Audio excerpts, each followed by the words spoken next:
That bathtub scene where Tony loses control wasn't acting. Al Pacino broke his hand, punching real Italian marble while the crew thought it was brilliant method work. These are the 18 hidden details in Scarface you completely missed. Number 1. The restaurant assassination scene wasn't filmed on a closed set. Director Brian De Palma was shooting inside a real operating Miami establishment with actual paying customers visible in every background frame. The owner gave production exactly 2 hours to complete the entire sequence, or lose the location immediately. De Palma shot the conversation and violence in one continuous take, while real diners stared at the chaos. Cinematographer John A. Alonzo captured genuine shocked faces in the background, civilians who thought they were having dinner and suddenly became extras. Location manager Janice Polly confirmed they were escorted out by Miami police after the owner threatened noise violations. The restaurant's name was never disclosed in promotional materials to avoid further disruption. Number 2. Mary Elizabeth Mastrantonio's revealing wardrobe wasn't professional costume design. The original costume designer was fired midway through production after clashes with Brian De Palma. The replacement arrived within 3 days to create an entire wardrobe before Mastrantonio's next scenes. With no time to source period fashion, the costume department raided personal closets. Crew members brought clothing from home. One memorable gold dress was borrowed from assistant director Louis Race's wife. Costume supervisor Patricia Norris later admitted in DVD commentary that they were literally dressing her in whatever fit that morning. Producer Martin Bregman approved the improvised approach. The result accidentally created Gina's character, a woman dressed in borrowed glamour that never belonged to her.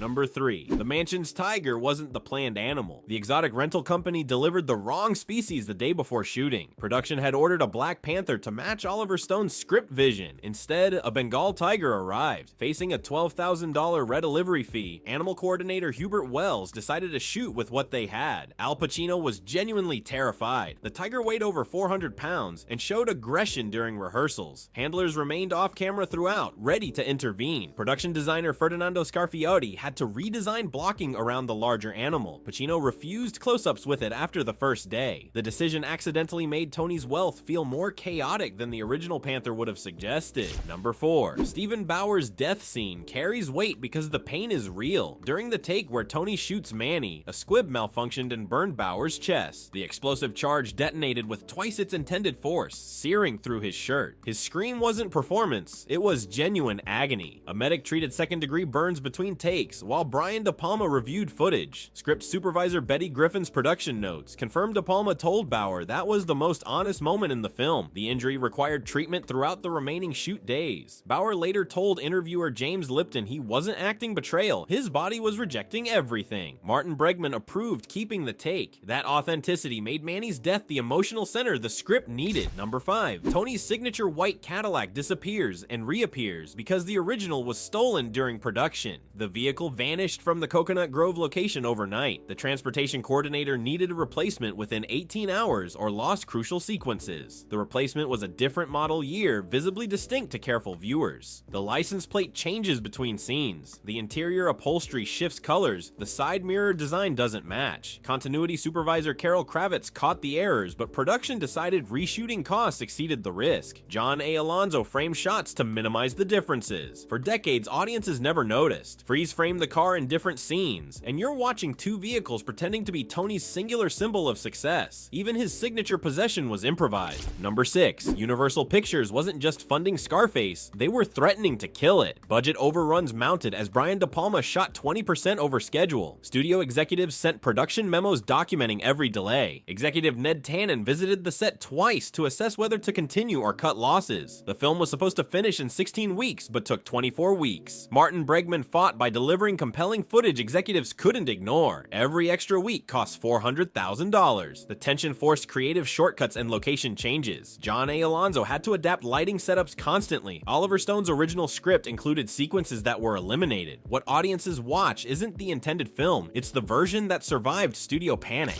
Number 7. Alejandro Sosa's Fortress wasn't an original production design. Ferdinando Scarfiotti researched cartel operations and gained access to DEA surveillance photographs. One location fascinated him, and Andy's Fortress raided 6 months before production. Scarfiotti recreated the exact layout, matching room dimensions and security positioning from crime scene documentation. Art director Edward Richardson helped execute the architectural plagiarism. The set became so accurate that anonymous threats arrived at the production office after release. The FBI investigated but never identified the source. force. The location manager confirmed the threats in later interviews, but Martin Bregman moved forward. One interrogation room was designed from autopsy reports. Reality became set decoration. John A. Alonzo lit the compound to emphasize its oppressive authenticity. Real criminals noticed the accuracy. Number 8. The opening credits feature helicopter shots over Miami's coastline. One wasn't planned. The pilot lost control during filming, experiencing mechanical failure that forced emergency landing on a highway overpass. The camera kept rolling as systems failed. News crews filming traffic caught the crash from ground level. Brian De Palma purchased the footage from the news station for $15,000. He edited the emergency landing into the opening sequence with help from editor Jerry Greenberg. The aviation coordinator later confirmed improper maintenance caused the failure. The FAA investigated and grounded the helicopter permanently. Martin Bregman approved using the accident footage. That unsteady descent became the perspective introducing viewers to Tony's Miami. Even the film's beauty was built on barely controlled chaos. Number 9. Michelle Pfeiffer's performance captures addiction authentically because her research crossed dangerous lines. Pfeiffer spent nights at Miami crisis centers observing overdose victims. The method research became so consuming her family staged an intervention during production. Production insurance attempted to remove her from the film, citing liability. Her contract was renegotiated to include mandatory therapy sessions twice a week. Acting coach Peggy Fury was assigned to monitor her mental state by Martin Bregman. Brian De Palma supported her process despite the concerns. Pfeiffer later told Rolling Stone she went too far into Elvira's void and couldn't find her way back for weeks. That darkness on screen isn't costume and makeup. Her contract's therapy requirement remained unprecedented in Hollywood for years afterward.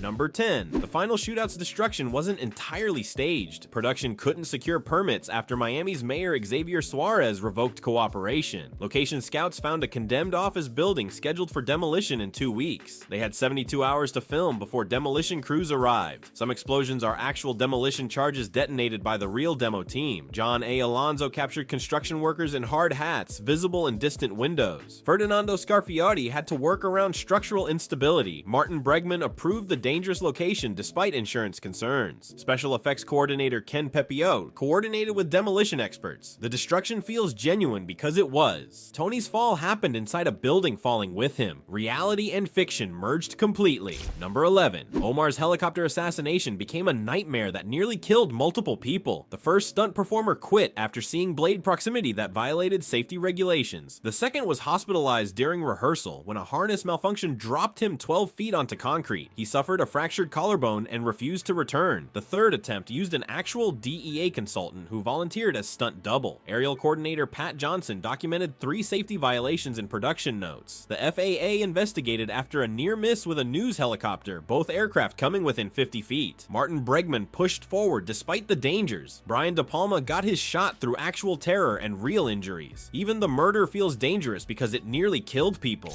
Number 12. Tony's office security systems weren't built with props. The props department purchased actual confiscated surveillance equipment at a federal DEA auction, gear seized from real substance operations. Some devices were still functional. During filming, one monitor picked up actual Miami police radio frequencies. Property master Robert Visilia had sourced the equipment without considering legal implications. The FBI visited after learning classified surveillance technology was being used. 2 monitoring systems had to be returned immediately. Production paid an $8,000 fine. Martin Bregman had to negotiate with federal authorities. Brian De Palma kept what footage he could. Tony's paranoid security wasn't production design. It was actual machinery confiscated from real criminals and repurposed for fictional ones. The boundary between reality and fiction disappeared. Number 13. The M16 with the grenade launcher wasn't legally modified. The prop master illegally altered the weapon for more dramatic muzzle flash without proper federal permits. The prop truck was raided by ATF agents mid-production after an anonymous tip. Al Pacino was holding the weapon when federal agents arrived. He was held at gunpoint, forced to the ground while agents secured the illegal firearm. Production shut down for a week during the investigation. Universal paid $47,000 in fines, and the prop master was replaced. Robert Visilia later admitted they made it more dangerous to look more dangerous. Martin Bregman had to negotiate the settlement. The rifle was confiscated. Every frame of Tony's final stand was filmed with a weapon that briefly made its lead actor a federal suspect. Number 14. The assassin who kills Omar brings chilling authenticity because the actor was a former cartel enforcer in witness protection. The DEA allowed his participation as experimental rehabilitation. His real name was never disclosed to cast or crew for security reasons. He appeared in credits under a pseudonym arranged by Martin Bregman. Several scenes were improvised improvised from actual assassination memories. Brian De Palma encouraged the authentic approach. Steven Bauer later admitted being genuinely unsettled filming with someone who had actually done these things. The actor's cold demeanor wasn't performance, it was residual personality from years of professional killing. The program was discontinued after Scarface, deemed too risky. For those production weeks, a real hitman played a fictional one, and the line between performance and memory disappeared. Number 15. Tony's bathroom features gold fixtures that weren't purchased but stolen. Ferdinando Scarfiotti borrowed them from the Hollywood Roosevelt Hotel during renovation without permission. The hotel's brass and gold faucets, towel bars, and mirror frames were removed overnight by the art department. Edward Richardson coordinated the theft. The hotel discovered it during production and threatened a lawsuit. Universal settled out of court for an undisclosed amount negotiated by Martin Bregman. They agreed to return fixtures after filming concluded. The settlement included a special thanks credit buried in end credits that few viewers noticed. Brian De Palma approved the stolen items for authenticity. Those fixtures represented old Hollywood glamour stolen to represent criminal wealth. Real crime funded fictional crimes' visual language. Number 16. The bank scene where Tony learns money laundering wasn't just exposition, it was an actual financial crime tutorial. The dialogue was written by a real money launderer serving as consultant, a former accountant who pleaded guilty to federal charges. Oliver Stone incorporated the technical expertise into his script. The content was so accurate that the Treasury Department requested changes before release, concerned about educating potential criminals. Martin Bregman negotiated modifications but kept essential mechanics. Years later, the FBI confirmed Scarface's banking sequence appeared in financial crime training materials. Brian De Palma had wanted maximum authenticity. The consultant's name never appeared in credits for legal reasons. Fiction became an instruction manual. Authorities spent decades trying to undo what one scene taught about cartel financial operations. Number 17. Steven Bauer's final confrontation with Tony wasn't directed at the character, but at Al Pacino. By production's end, Bauer was furious with Pacino's method acting and refusal to break character between takes. When the scene arrived where Manny confronts Tony before being killed, Bauer channeled real anger at the actor. Brian De Palma recognized the authenticity immediately and kept the record. John A. Alonzo captured the genuine venom. The two actors didn't speak for 2 years after production wrapped, according to Martin Bregman. Their friendship before filming was destroyed by the role. Manny's betrayal became real behind cameras. The movie's most emotionally raw confrontation happened because actors were actually confronting each other through their characters. Fiction and reality merged completely. Number 18. The final frame lingers on the "World Is Yours" statue covered in blood, but that shot hides production's darkest secret. During the take, the statue fell from its mounting, crushing a crew member's foot. The 200-pound concrete prop toppled during the effects sequence, landing on a lighting technician positioned below. Production continued shooting while he screamed just outside the frame's left edge. Freeze the final shot and you can see a shadow of someone falling at visibility's edge. The studio paid $180,000 in settlement to prevent a lawsuit negotiated by Martin Bregman. Sound designers mixed the victim's actual scream into the final audio track beneath the score. Brian De Palma approved the inclusion. Real pain became ambient noise audiences never knew they were hearing. Scarface's chaos wasn't contained to the screen. Every symbol of wealth and violence concealed real disasters. Stolen props, federal raids, genuine injuries preserved in final cuts, contaminated substances that hospitalized actors. Production survived through improvisation, theft, and preservation of accidents nobody was supposed to see. Which hidden detail surprised you most? And what classic crime film should we dissect next?